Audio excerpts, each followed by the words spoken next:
மதிமுகம் தொலைக்காட்சி நேயர்களுக்கு அஸ்ஸலாமு அலைக்கும். ஒவ்வொரு ஞாயிற்றுக்கிழமையும் இஸ்லாம் ஒரு இனிய மார்க்கம் என்ற தலைப்பில் முஸ்லிம் அல்லாத மக்கள் இஸ்லாத்தினுடைய கொள்கைகள், கோட்பாடுகள், சட்டத்திட்டங்கள் குறித்து அவர்களுக்கு இருக்கின்ற மனக்குறைகளை, ஆட்சேபங்களை, சந்தேகங்களை கேட்டு தெளிவு பெறுவதற்காக இந்த நிகழ்ச்சி நடத்தப்படுகிறது. இதில் சில சகோதரர்கள் முகநூல் நேரலையில் நாம் நடத்துகிற கேள்வி பதில் நிகழ்ச்சிக்கு முஸ்லிம் அல்லாத சகோதரர்களும் சில கேள்விகளை அனுப்பியிருக்கிறார்கள். அந்த கேள்விகளை இனி தொடராக இந்த இணைய மார்க்கத்திற்கு எடுத்துக்கொள்கிறோம். அதுபோக முஸ்லிம் அல்லாத இதை பார்க்கிற முஸ்லிம் அல்லாத நேயர்கள் உங்களுக்கு இருக்கிற சந்தேகங்களை எழுத்து வடிவில் எங்களுக்கு இதில் குறிப்பிட்டிருக்கிற வாட்ஸ்அப் எண்ணுக்கு நீங்கள் அனுப்பி வைத்தால், அல்லது நீங்கள் வீடியோவாக பதிவு செய்து உங்கள் கேள்விகளை வீடியோ வடிவில் பதிவு செய்து எங்களுக்கு அனுப்பினால் அந்த கேள்விகளையும் இதில் ஒளிபரப்பி தெளிவுபடுத்துவோம் என்று சொல்லிக்கொள்கிறோம். முதலாவதாக இந்த வந்திருக்கிற கேள்வி என்னவென்று சொன்னால், உலகத்தில் உள்ள எந்த மதத்தை சேர்ந்தவர்களாக இருந்தாலும் அவர்கள் கடவுளை வழிபடுவதற்காக தங்கள் கண் முன்னால் ஒரு வடிவத்தை, ஒரு உருவத்தை, ஒரு பொருளை வைத்து கொண்டு வழிபடுகிறார்கள். முஸ்லிம்களாகிய நீங்கள் மாத்திரம் முன்னால் எதுவுமே இல்லாமல் வெறுமனே சுவற்றை நோக்கி நின்று கொண்டு வழிபடுகிறீர்களே, இது எதனால் இப்படி செய்கிறீர்கள் என்று கேட்கிறார். அதுபோக நாங்கள் நேரடியாக ஒரு பொருளை பார்த்து வணங்கும் பொழுது அதில் எங்களுக்கு மன ஓர்மை ஏற்படுகிறது, மன ஓர்மை, ஈடுபாடு ஏற்படுகிறது. ஒன்றுமே இல்லாமல் நம்ம வணங்கக்கூடிய நேரத்தில் அதில் எந்த ஒரு ஈடுபாடும் ஓர்மையும் வருவதில்லை. இதையெல்லாம் கவனத்தில் கொள்ளாமல் நீங்கள் இறைவன் என்று சொல்லி ஒரு வெறுமையை வணங்க சொல்கிறீர்களே என்பதுதான் இந்த ஒரு கேள்வி. இந்த கேள்விக்கு பதில் சொல்வதற்கு முன்னால் சில அடிப்படையான விஷயங்களை நம்ம தெரிந்து கொள்ள வேண்டும். நம்ம இறைவன் என்றே ஒருவனை ஏற்றுக்கொண்டிருக்கிறோம். இறைவனை ஏற்றுக்கொண்டிருக்கிற நாம் அந்த இறைவனுடைய வடிவம் இன்னதுதான் என்று நம்ம பார்த்துருக்கிறோமா? இறைவன் இருக்கிறான், கடவுள் இருக்கிறான் என்பதை நம்ம சிந்தித்து வழங்கியிருக்கிறோம், அல்லது நம்முடைய முன்னோர்கள் சொல்லித்தந்த அடிப்படையில் நம்பி இருக்கிறோம். அப்போ இறைவன் இருக்கிறான் என்று நம்பிய நாம் அந்த இறைவன் இப்படித்தான் இருப்பான் என்று நமக்கு தெரிந்திருந்தால் அவனை முன்னாடி ஒரு உருவமாக வைப்பதில் ஒரு நியாயம் இருக்கிறது. அப்போ எல்லா மதத்தில் உள்ளவர்களும் என்ன சொல்கிறார்கள் கேட்டால், கடவுளை யாரும் கண்டது கிடையாது, இறைவனை கண்டது இல்லை என்பதை ஒத்துக்கொள்கிறார்கள். அப்போ காணவில்லை என்று சொல்லும் பொழுது அப்போ இறைவனுக்காக ஒரு கற்பனையாகத்தான் உருவத்தை கொடுக்க வேண்டியிருக்கிறது. இறைவன் எப்படி இருப்பானோ அப்படி கொடுக்காமல் நம்ம பார்க்கவில்லை. இறைவன் எப்படி இருப்பானோ அந்த மாதிரி உருவத்தை கொடுக்காமல் நம்ம விரும்புகிற விதமாகவெல்லாம் அந்த உருவத்தை கொடுத்த காரணத்தினால்தான் கடவுளுக்கு ஏராளமான வடிவங்கள் இருப்பதை நம்ம பார்க்கிறோம். ஒரு கடவுளுக்கு பல்லெல்லாம் துருத்தி கொண்டு இருக்கும், வாயெல்லாம் விகாரமாக இருக்கும், அப்புறமேல கொம்பு முளைத்திருக்கும். மனிதனுக்கு இருக்கிற இயல்பான கைகளை விட 6 கை 12 கை என்றெல்லாம் இருக்கும். 10 தலை கூட மனிதனுக்கு இருக்கும், ஒரு கடவுளுக்கு இருக்கும். இப்படி கடவுளை ஆணாக இருப்பார், கடவுள் பெண்ணாக இருப்பார். அப்போ கடவுள் பல ஒரு கொடூரமானவராக இருப்பார், சாந்த சொரூபியாக இருப்பார் என்றெல்லாம் பலவிதமான பயங்கரமான ஆயுதங்களை வைத்தவராக இருப்பார். அது சில பேர் ஆணாக பாதி பெண்ணாக பாதியும் கலந்த ஒரு கடவுளாக இருப்பார் என்றெல்லாம். இப்போ கடவுள் என்றே ஒருவனை ஓர்மைப்படுத்துவதற்காக நம்ம கடவுளை பார்க்காம இருக்கும் பொழுது நாமளாக ஒரு கற்பனை வடிவத்தை செய்தால் அது கடவுளாக இருக்குமா? அது கடவுளை ஓர்மைப்படுத்துமா? அந்த வடிவத்தை ஓர்மைப்படுத்துமா? அப்படி படுத்தாது. அப்போ நாங்கள் இஸ்லாத்தை பொறுத்த வரைக்கும் எங்களுடைய நம்பிக்கை என்னவென்று சொன்னால், இறைவன் இருக்கிறான் என்று நாங்கள் நம்புகிறோம்.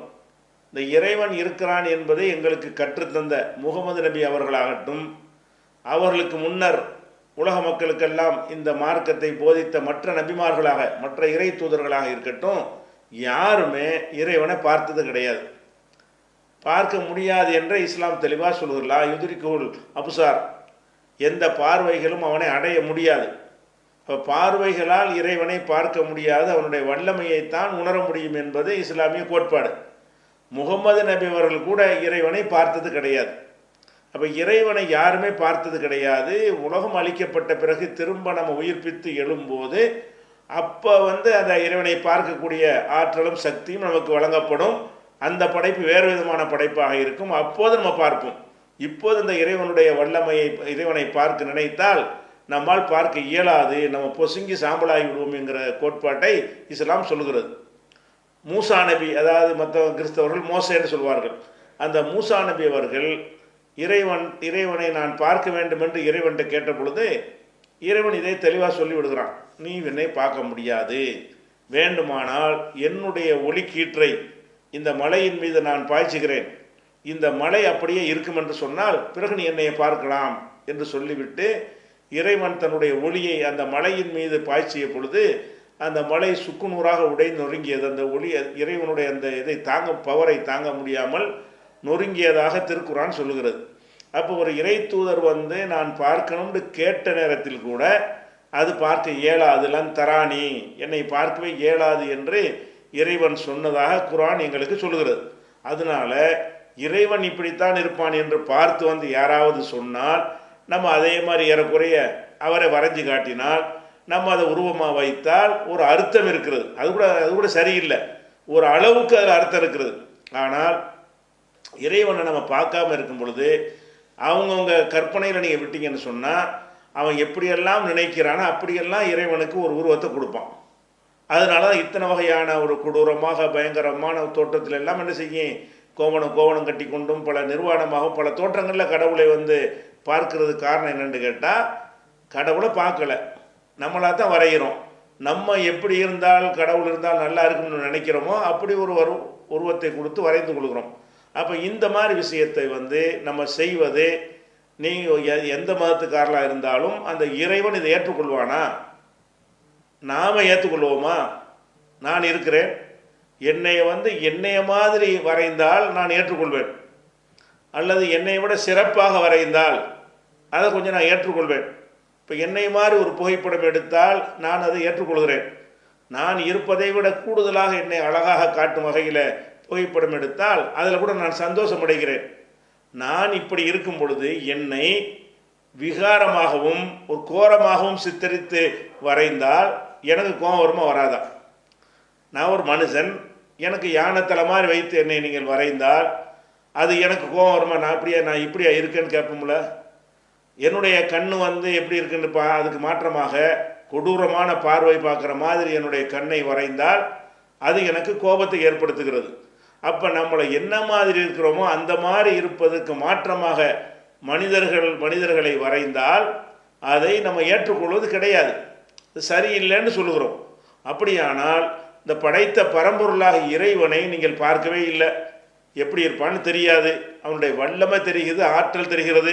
இந்த அண்ட சராசரங்களை எல்லாம் அவன் படைத்திருக்கிறான், ஆட்டுவிக்கிறான், அவனுடைய தலையீடு இல்லாமல் இந்த உலகம் இயங்கவே இல்லை என்றெல்லாம் சிந்தித்து விளங்க முடிகிறது. ஆனால் அவன் இந்த மாதிரி தான் இருப்பான் என்று பார்க்க முடியுமா? முடியாது. அப்போ பார்க்காத ஒன்றுக்கு வடிவம் கொடுப்பது எந்த கடவுள் நம்பிக்கை உள்ளவர்களாக இருந்தாலும் அது நியாயமாக இருக்குமா?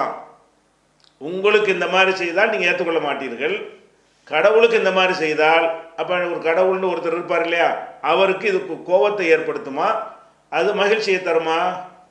அப்போ ஃபஸ்ட்டு விஷயம் என்னன்னு கேட்டால், கடவுள்னு ஒன்று முன்னாடி வைக்கணுங்கிறீங்கள, வைப்போம், எப்படின்னு தெரிஞ்சால் தானே வைக்கிறது, தெரியாது. எல்லாருமே கற்பனையாக தான் வைத்து கொண்டிருக்கணும், கற்பனையாகத்தான் என்ன செய்கிறோம், ஒரு உருவத்தை வைத்து கொண்டிருக்கிறோமே தவிர இப்படித்தான் அவர் இருந்தார் என்பதற்கு என்ன இல்லை, எந்த விதமான அந்த காலத்தினுடைய ஒரு ப்ரூஃப் எதுவுமே கிடையாது. இது முதல் விஷயம். இரண்டாவது விஷயம் என்னென்னு கேட்டால், நான் இருக்கிறேன்னு ஒரு மனிதன், நான் ஒரு மனிதன் இருக்கும் பொழுது என்னை ஒரு படமாக எடுத்து வைத்து கொண்டு அந்த படத்துக்கு நீங்கள் எதையாவது செய்தீர்கள் என்று சொன்னால் அது எனக்கு செய்தாக ஆகுமா? இதை நம்ம சிந்திக்கணும். என்னை நீங்கள் மதிக்கிறதா இருந்தால், என்னை நீங்கள் கண்ணியப்படுத்துகிறதா இருந்தால் என் முன்னாடி நின்று அந்த மரியாதை நீங்கள் செலுத்த வேண்டும். அப்போ அந்த மாதிரி நான் பார்க்கும் வகையில் எனக்கு அதை செலுத்த வேண்டும். அதை விட்டு நீங்களா ஒரு உருவத்தை வரைந்து கொள்கிறீர்கள். அந்த உருவம் தான் கடவுள் நினைத்து கொள்கிறீர்கள். அந்த உருவத்தோடு போய் நீங்கள் பேசுகிறீர்கள். அது கேட்குமா? அது உங்களை பார்க்குமா? பார்க்காது என்று உங்களுக்கே தெரிகிறது. அப்படி இருக்கும் பொழுது ஒரு மனிதனுடைய நிஜ உருவமே, கடவுளுடைய நிஜ வடிவமே எனக்கு தெரிகிறது என்று சொன்னால் அந்த நிஜ வடிவத்தை நீங்கள் வடிவத்தை வணங்க முடியாது. அவனைத்தான், அது நிழல், இது நிழல், இதெல்லாம் நிஜமாக இருக்கிறான், அவனைத்தான் வணங்க வேண்டும். அவனை பார்க்கலன்னா சிந்தித்து வணங்க, அவன் பார்த்துக்கிட்டு இருப்பான். நீங்கள் பார்க்காவிட்டாலும் அவன் உங்களை பார்ப்பான். இறைவா என்று அவனுடைய வல்லமையெல்லாம் மனசில் ஏற்றி என்னுடைய கோரிக்கையை நிறைவேற்றி, எனக்கு பிள்ளையை கொடு, செல்வத்தை கொடு, என் பாவங்களை மன்னித்து விடு என்றெல்லாம் நம்ம கடவுள்கிட்ட கோரிக்கை வைக்கும் பொழுது, அந்த இறைவனை மனதால் எண்ணி வைக்கும் பொழுது அந்த கடவுள் என்ன செய்கிறாருன்னா நம்மளை தான் இவன் வணங்குறான்னு எடுத்துக்கொள்வார். அதை அவர் ஒரு பக்கம் இருக்க, நீங்கள் ஒரு படத்தை வரைந்து கொண்டு இதை வணங்கினால், ஆனால் என்ன இது எப்படி இது எப்படி ஆகுவேன்? இந்த படம் எப்படி நானாக ஆக முடியும்?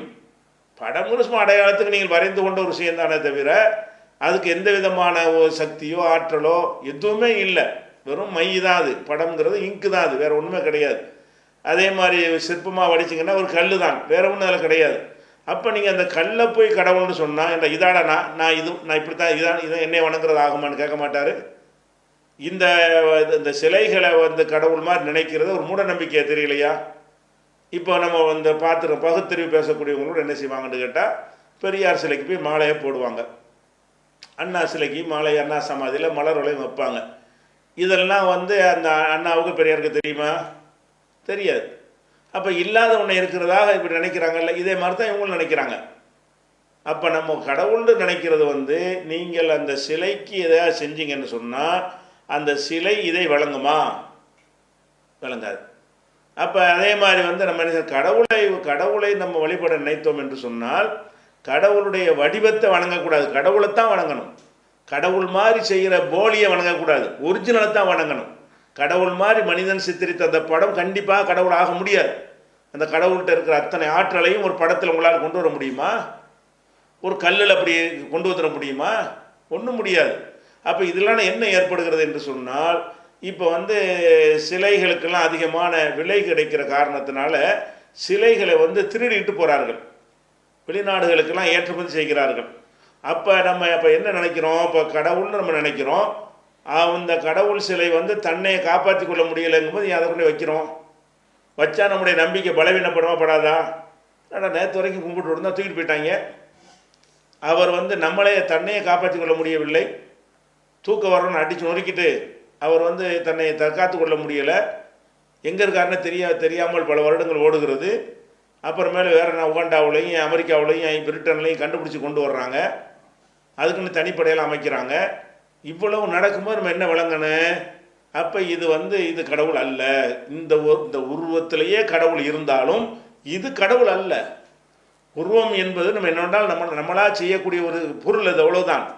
நம்ம எப்படி ரொட்டி சுடுகிறோமோ, தோசை சுடுகிறோமோ, அல்லது மர கட்டில் செய்கிறோமோ, ஒரு பேனா தயாரிக்கிறோமோ, ஒரு சட்டையை தயாரிக்கிறோமோ, அது மாதிரி ஒன்றை தயாரித்து கொண்டால் அது ஒரிஜினல் ஆகுமா? இப்போ ஒரு பயிர் பசிக்கிறது, சோறு அழகாக படம் எடுத்து வரைஞ்சி பக்கத்தில் வச்சு திங்க முடியுமா? சோத்துடைய படம் தான் அது. சோறை ஃபோட்டோ எடுத்து என்ன செய்கிறோம், முன்னாடி வைத்துக்கொண்டு இந்த அருக்கு சோறு சாப்பிட இயலுமா? ஆப்பிள் பழத்தை படம் எடுத்து வைத்துக்கொண்டு இந்த அருக்கு ஆப்பிள்னு சொல்ல முடியுமா? அப்போ மட்டும் விளங்குறீங்க கரெக்டாக. இது ஆப்பிள் அல்ல, இது ஆப்பிள் வேறு, இது ஆப்பிள் மாதிரி நம்ம சும்மா போலியாக விளையாட்டு போகிற சின்ன குழந்தைகளுக்கு அந்த சிட்டிக்கலையாண்டு செஞ்சு கொடுப்பாங்கல்ல, அந்த மாதிரி நம்ம ஒரு இதுக்கு செஞ்சுக்கிட்டோமே தவிர இது ஆப்பிள் ஆகுமா, இது மாதுளை ஆகுமா? அப்போ இதிலெல்லாம் கரெக்டாக விளங்குறோம்ல. இந்த மாதிரி படத்தை வரைஞ்சி உங்களுக்கு 100 ஆப்பிள் படத்தை வரைஞ்சிஞ்சா 100 ஆப்பிள் வீட்டில் இருக்குன்னு சொல்லுவீங்களா? யாருக்காவது அதை கொடுக்க முடியுமா? முடியாது.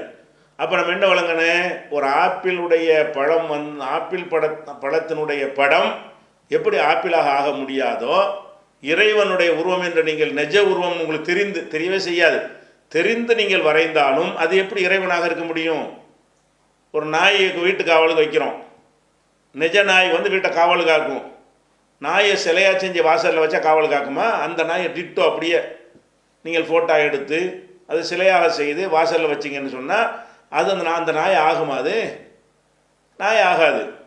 நீங்கள் வந்து குழந்தை நிலையில் பார்க்குறீங்க, சின்ன குழந்தைகளுக்கு விளையாட்டு பொருளை கொடுத்து என்ன செய்வாங்க, சில இதெல்லாம் சொல்லி கொடுப்பாங்க. அந்த மாதிரி தான் இருக்கே தவிர, அப்போ இந்த உருவம் வந்து எப்படி அந்த யதார்த்தத்தை பிரதிபலிக்கும் நினைக்கிறீங்க? சும்மா ஒரு அடையாளம் காண்பதற்கு மனிதனுக்கு இந்த புகைப்படம் வேண்டாம், தேவைப்படும், ஆதார் அட்டைக்கு தேவைப்படும், இதே மாதிரி இருக்கிறானான்னு பார்க்குறதுக்கு தான் தவிர, அதுதான் இவன்ட்டு சொல்ல முடியுமா? உங்களுடைய புகைப்படத்தை ஒருத்தன் வந்து என்ன செய்ய பெரிய படமாக்கி செருப்பால் அடிக்கிறான், அது உங்களை அடித்தது ஆகுமா? உங்களுக்கு வலிக்குமான்னு இருக்கிறேன். அப்போ ஏன் இந்த படத்தையும் சிலையையும் அவர் தான் நினைக்கிறோம்? நம்ம முதிர்ச்சியான அறிவு இல்லைன்னு தானே காட்டுகிறது. இது முதிர்ச்சியான அறிவு இருந்தால் நம்ம என்ன செய்யணும்? இது அல்ல, இது இப்படித்தான் கடவுள் இருந்தால் கூட அந்த கடவுளை தான் வணங்கணும், மனசால் நீங்கள் வணங்கணுமே தவிர, அதில் நேரடியாக பார்க்கும்போது அவங்காலில் விழுந்து கும்பிடலாமே தவிர, நம்ம வரைந்து வைத்ததுக்கு நாம் தயாரித்ததுக்கு நம்ம வணங்கினால் அது எப்படி அது கடவுள்னு வர முடியும்? நம்ம ஒரு பேரை சேர்த்துக்கிட்டோம்னு கடவுள் ஆயிருமா? நம்மளை தான் சொல்லிக்கிறோம் இந்த கடவுள் அந்த கூட பேர், ஒரு மனுஷன் தான் அதை செதுக்கிறான், மனுஷன் தான் அதுக்கு பேரையும் வைக்கிறான். அப்போ அதில் எந்த ஒரு ஆற்றலும் இல்லை, நல்லா தெரிகிறது. அதனால இஸ்லாம் என்ன செய்யுதுன்னு கேட்டால், இறைவனை நீங்கள் பார்க்கவில்லை, பார்த்து எவனும் நம்பவில்லை. இறைவன் நம்பக்கூடிய எந்த ஒரு முஸ்லீமும் நாங்கள் இறைவனை பார்த்து நம்பவில்லை, பார்க்க முடியாது என்று சொல்லிவிட்டோம். அது ஏன் அப்படி சொல்கிறோம்? இன்னும் சொல்ல போனால், இறைவனை பார்க்க முடியாதுங்கிற அந்த கொள்கை தான் மக்களை வந்து ஆன்மீகத்தின் பெயரால் சுரண்டாமல் ஏமாற்றாமல் இருப்பதற்கு ஒரு தடையாக நிற்கும். நான் இறைவனை சில பேர் பார்ப்பாங்கன்னு வச்சுக்கிறீங்களேன், அப்படி ஒரு கொள்கை இருந்தால் நான் உங்கள்கிட்ட வந்து என்ன செய்வேன், இறைவன் என்கிட்ட வந்து சொல்லிட்டு போனார், 1 லட்ச ரூபா கொடுங்கன்னு கேட்பேன். ஒரு ஆன்மீக வேஷத்தை போட்டுக்கொண்டு, அவர்கிட்ட வந்திருப்பார் கடவுள் அப்படின்னு நீங்கள் கொடுத்துருவீங்க. அப்போ அந்த கடவுளை பார்க்குற வாசலை அடைச்சிட்டோம்னு சொன்னால், கடவுள் என்கிட்ட அதை சொன்னார், இதை சொன்னார், கனவுல வந்து சொன்னார், நேரடியாக வந்து சொன்னார் என்றெல்லாம் சொல்லி பாமர மக்களை ஏமாற்றி வயிறு பிழைக்கிற வாசலை அடைக்க வேண்டும் என்று சொன்னால், கடவுளை மனுஷன் பார்க்கற கூடாதுங்கிற ஒரு நிலைப்பாடு அதிக பயன் தரக்கூடியது. அதனால நாங்கள் என்ன செய்கிறோம்னு கேட்டால், இறைவனை வந்து பார்க்க முடியாது என்கிற காரணத்தினால் பார்க்காத ஒன்றுக்கு உருவம் கொடுப்பது வந்து ஒரு சும்மா ஒரு கற்பனை தானே தவிர அது உண்மை கிடையவே கிடையாது. கடவுள் பக்தியிலே உண்மை இல்லாட்டி என்ன அர்த்தம்? மற்ற எல்லாத்திலும் உண்மையாளர்களாக இருக்கணும், கடவுள் விஷயமாக எடுக்கிற முடிவே உண்மை இல்லாமல் இருந்தால், நீங்கள் ஒரு சூப்பர் பவர் நினைக்கிறீங்களா கடவுளைன்னு சொல்லுங்கள், ஒரு விலங்கு என்னை படைச்ச இறைவனேன்னு சொல்லுங்கள், அவனுக்கு விளங்கும், புரியும். அவன்கிட்ட உங்கள் கோரிக்கையை வைங்க, உங்கள் மனபாரத்தெல்லாம் இறக்குங்க, இரு கைகளை ஏந்தி நீங்களே முறையிடுங்க, புரோக்கர் வேண்டியதில்லை. இதுதான் உங்களுக்கு வந்து கரெக்டாக இறைவன் சந்தோஷப்படுவானா?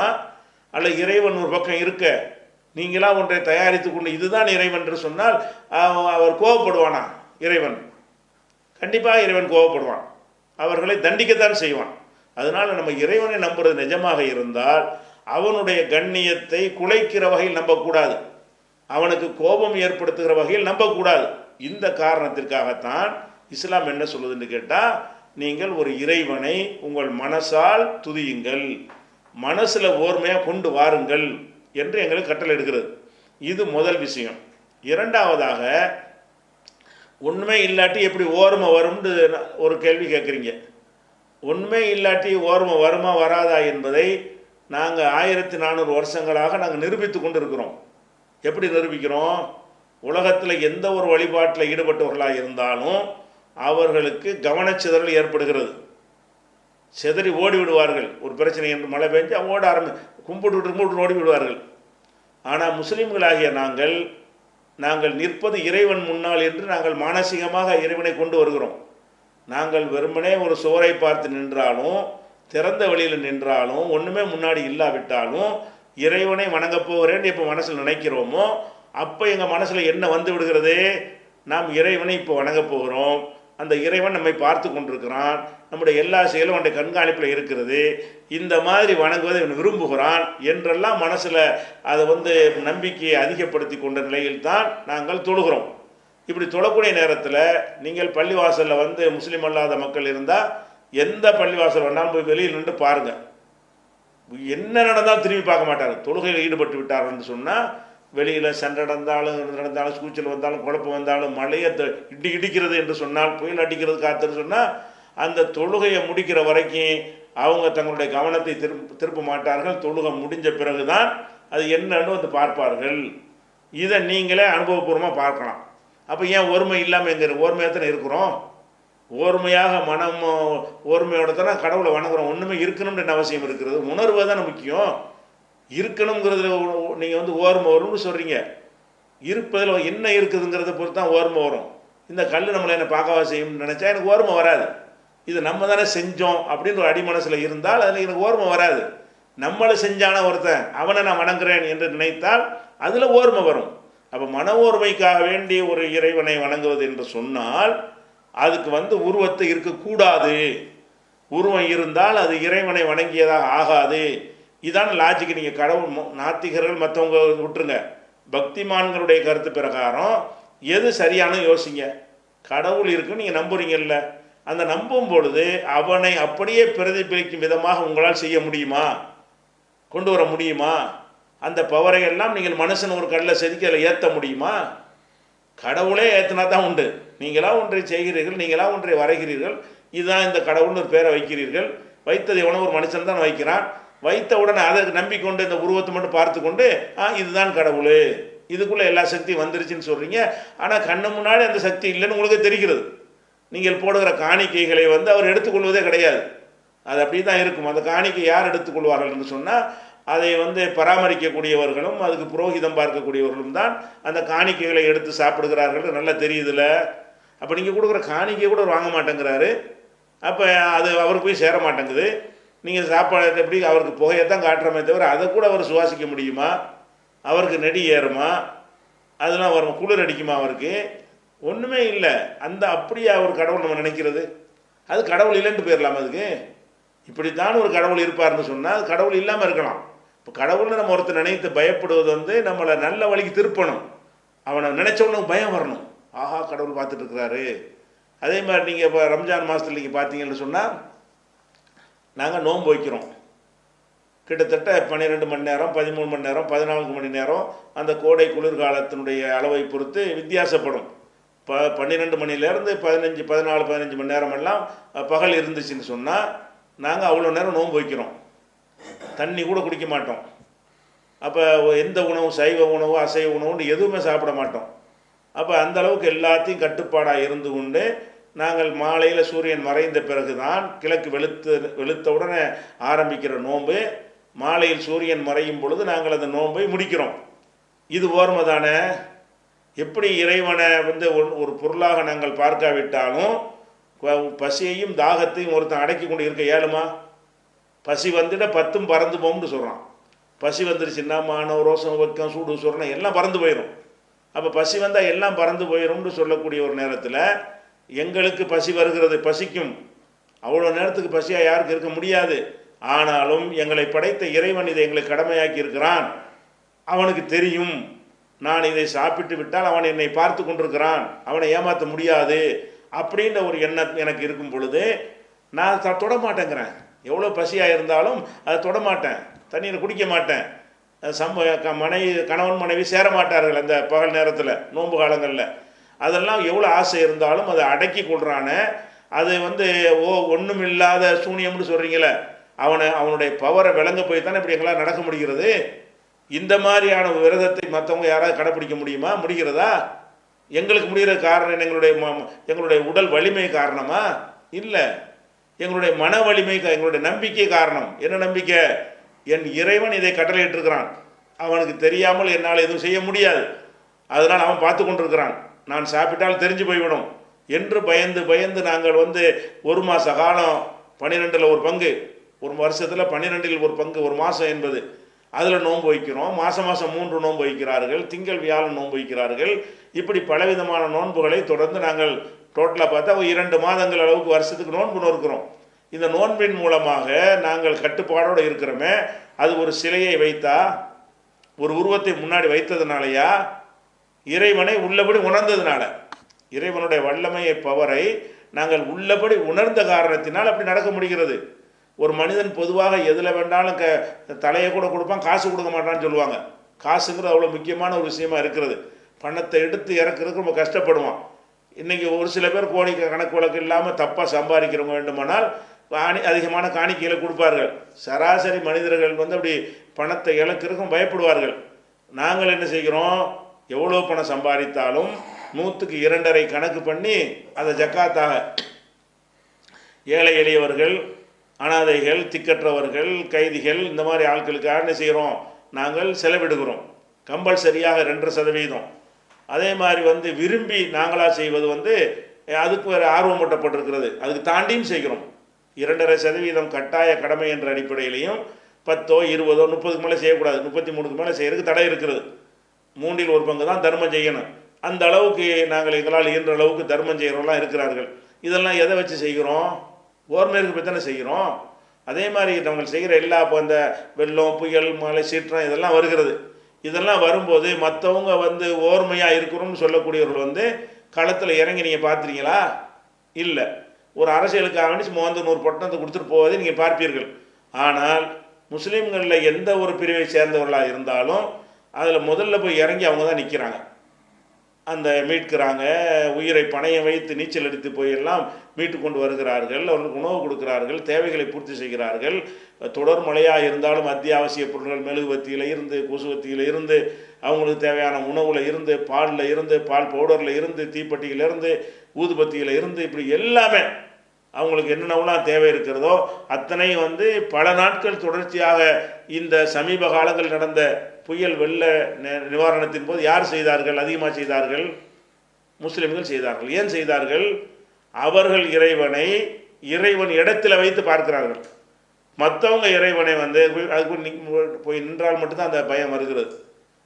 ஒன்றுக்கு முன்னாடி நின்றால் தான் நமக்கு பயம் வரும் என்று சொன்னால், அதை விட்டு விலகினால் பயம் போயிருவேன். எங்களுக்கு முன்னாடி இல்லாட்டாலும் பயம் வரும்னு சொன்னால் 24 hours பயம் இருக்கும். ஒரு பொருளுக்கு முன்னாடி இதான் கடவுளை, இது கிட்ட பக்குவமாக நிற்கணும் அப்படி நினைத்து விட்டீர்கள்னு சொன்னால், அதை தாண்டும் பொழுது உங்களுடைய பக்தி குறையுமா குறையாதா? என் இறைவன், நான் வீட்டுக்குள்ளே இருந்தாலும் அவன் தான் என் இறைவன், காட்டுக்கு போனால் அவன் தான் இறைவன், பள்ளி வாசலில் அவன் தான் இறைவன், என்னுடைய வியாபார தலத்தில் அவன் தான் இறைவன் அப்படி நினைத்தோம் என்று சொன்னால் என்னுடைய வியாபாரத்தில் நான் மோசடி செய்வேனா? அதனால் உருவம் வைத்து வழிபடுதல் என்பது முன்னாடி ஏதாவது ஒன்று இருக்கணும் என்பது ஒரு இறைவனுடைய தகுதிக்கு ஏற்றதா என்று நீங்கள் சிந்தித்து முடிவு செய்து கொள்ளுங்கள். இன்ஷா அல்லாஹ் அடுத்த வாரம் பார்க்கலாம்.